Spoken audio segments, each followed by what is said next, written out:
La exposición Guerra en la ciudad, 1936-1939, colección Monreal Cabrelles, propone a través de 5 apartados una visión en perspectiva antropológica del conflicto civil.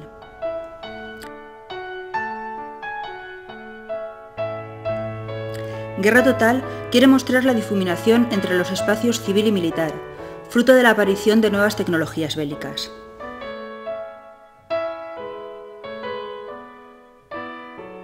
A formarse, presentan los mecanismos que convergen en la fabricación de un soldado. En la guerra moderna todo es trinchera, todos son soldados, por lo tanto los mecanismos de aprendizaje de habilidades manuales e intelectuales se ponen al servicio del esfuerzo militar.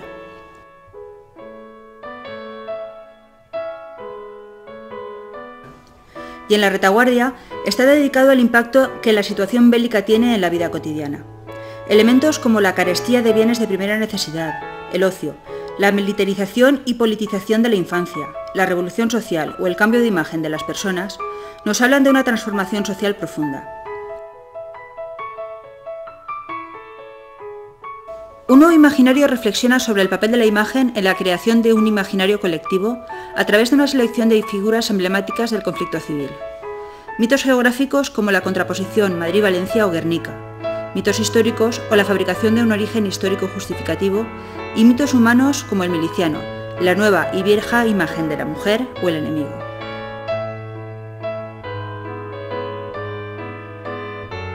Fotografiando la guerra y el interactivo La guerra hoy, dilema, son una reflexión sobre el papel que tienen los medios de comunicación en la narración de una guerra, estableciendo continuidades entre nuestro último conflicto civil y contiendas recientes.